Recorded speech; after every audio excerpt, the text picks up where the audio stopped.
Hello everyone. In yesterday's class, we have studied till the continuous audit, which was in case of first unit. This is what we have studied in the previous class. Today, we'll be dealing with the next unit, that is the second unit, which is in case of planning of audit and control. In this, I have just taken off what is important in terms of exam point of view. You have to deal it in detail, but then I will just brief out because we have already studied and notes are also been given onto this topic. Okay, so let's start with the appointment of an auditor. Now, an auditor can be appointed in case of by three people, that is the board of directors, shareholders, and central government. Now, in case of board of directors, the first auditor and casual vacancy other than registration. Now, who is the first auditor? The auditor who has been appointed for the first time. Then that person is that auditor is called as a first auditor. Casual vacancy. Now, what is casual vacancy? We have already studied. That is, suppose if there is death of an auditor, or if the auditor has to stay at home maybe for some illness or something of this kind, then that becomes he cannot come for the work for a certain period of time, then that gives an arise of casual vacancy. So that gap of the auditor, existing auditor, must be replaced by another auditor. That replacement is called as casual vacancy. So board of directors have the right to appoint first auditor of the company. Then they have the right to also have fill the casual vacancy. Coming to the next one, that is shareholders.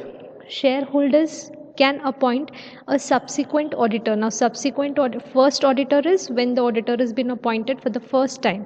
Subsequent auditor, after the first auditor, next auditors who have been appointed, those auditors are called as subsequent auditors. So shareholders have the right to appoint subsequent auditors. They also have the right to appoint casual vacancy of auditors. First auditor not appointed by board. Suppose if the board of directors fail to appoint first auditor, then shareholders have the right to appoint the first auditor of the company. Coming to the last one, that is central government, appointment of an auditor by central government. Now here auditor of he has to have an audit being done for the government companies. Okay, then auditor not appointed by shareholders. Here in case of appointment by the central government, here the auditor works for the government companies only, and he cannot be appointed by the shareholders.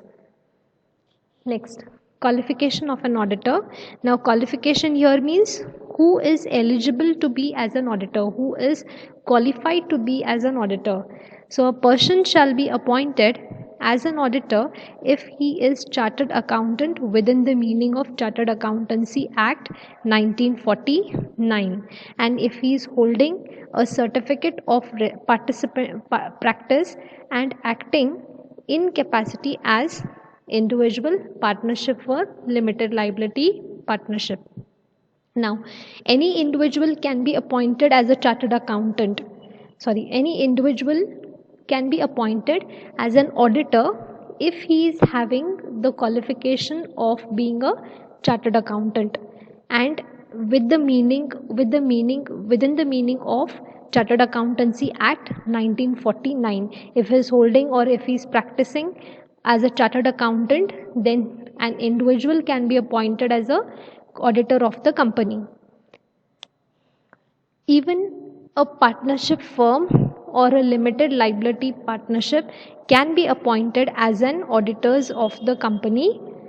Only partners who are chartered accountant will be authorized to sign on behalf of the firm. Now, suppose if you are appointing a partnership firm or a limited liability partnership firm as a chartered accountant as an auditor of the company, then they can sign on the auditor's report, or they can authorize on any of the documents as a auditor of the firm only if they are chartered accountant.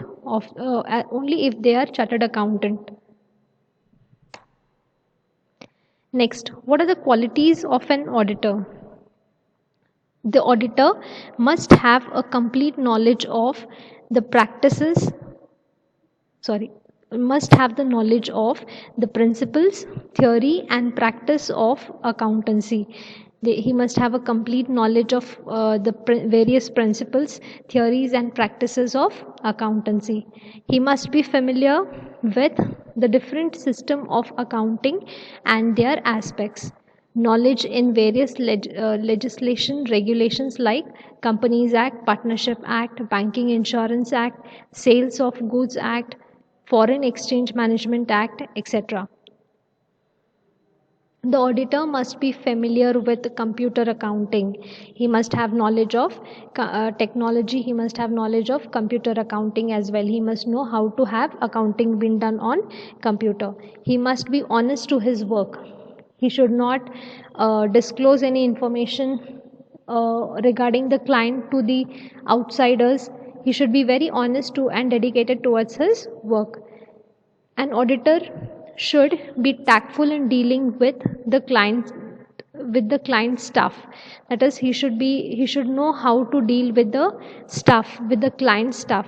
Okay, he should know how to tackle them. That is, he should know how to get the information from them. He should know how to get the required data from them. Okay, so he should know how to deal with the client staff. Auditor should possess a realistic attitude towards his work. He should be able to trace out facts and figures. Okay, so he should know how to get the facts and figures. He should know how to trace the accuracy and reliability of the financial statements. The auditor should have the ability to maintain secrecy and should not disclose the secret of his clients to anybody. He should know how to have secrecy been maintained. He should not disclose any information. He should not disclose any information regarding the client to the outsiders. Okay, nor he should give any data which is confidential data to the outsiders. If it is belonging to the client and if it is confidential, then it is auditor who has to maintain the secrecy of that particular data. An auditor must have the ability to prepare audit report correctly and forcefully, precisely, concisely, and clearly. That is, he must have the ability to prepare the audit report. Once he studies the entire financial statements, once he checks each and every financial statement, then he has to give the report on the data, what he has analyzed, what he has checked, what he has gathered the information. On that, he should have a report being prepared. That is, at the end he should give the audit report. So the audit report must be clearly mentioned. It should be very precise, and it should tell the accuracy of the financial statements. There should not be any secrecy in the in giving the audit report. It should be very clear and very precise. Now, the rights of an auditor. Rights to access. Now, auditor has a right to access the books of accounts from time to time. That is, auditor of the company shall have the right to access at all time to book of accounts and vouchers of the company. That is, he can access the books of accounts of the client. Auditor shall be entitled to require from officers of the company such information and explanation as he may consider necessary for performance of his duties. That is, he has the right to get the entire information whatever he requires for performing his audit work. That is, whatever explanation he needs or whatever information he wants from the client, that is client's office staff, he has the right to get those information from the client's staff. Auditor to sign the audit report. That is, he has the right to sign the audit report. The auditor, once he finishes with his audit work, he has to give an audit report, and on that he has to have authentication being done. That is, he should sign the audit report unless and until it has been authenticated, unless and until the audit report has been authenticated. by the signature of the auditor, it cannot be considered as a authenticated document. Okay, so auditor has to sign the audit report. That is, he has the right to sign the audit report. The auditor of the company shall sign the auditor's report or certify any other document of the company and financial transactions or matter which have an adverse effect on the functioning of the company mentioned in the auditor's report. That is, he has the right to sign any of the company's financial transactions or any of the document of the company and also the auditor's report. Next, the auditor has the right to attend the general meeting. Auditor in the general meeting. That is, the company must send all notices and communications to the auditor relating to any general meeting, and he shall attend the meeting either through himself or through his representative, who shall also be an auditor. So an auditor has the right to attend the general meeting. General meeting is the annual general meeting, that is once in a year what you have. So an auditor has the right to attend the general meeting, and he shall, if he is unable to attend that particular meeting, if he is unable to attend the general meeting, then he can send his representative, provided the representative is also an auditor Okay. Next, right to remuneration. Auditor has the right to get the remuneration from the client. That is, the remuneration of the auditor of the company shall be fixed in the general meeting or in such manner as he may be determined therein.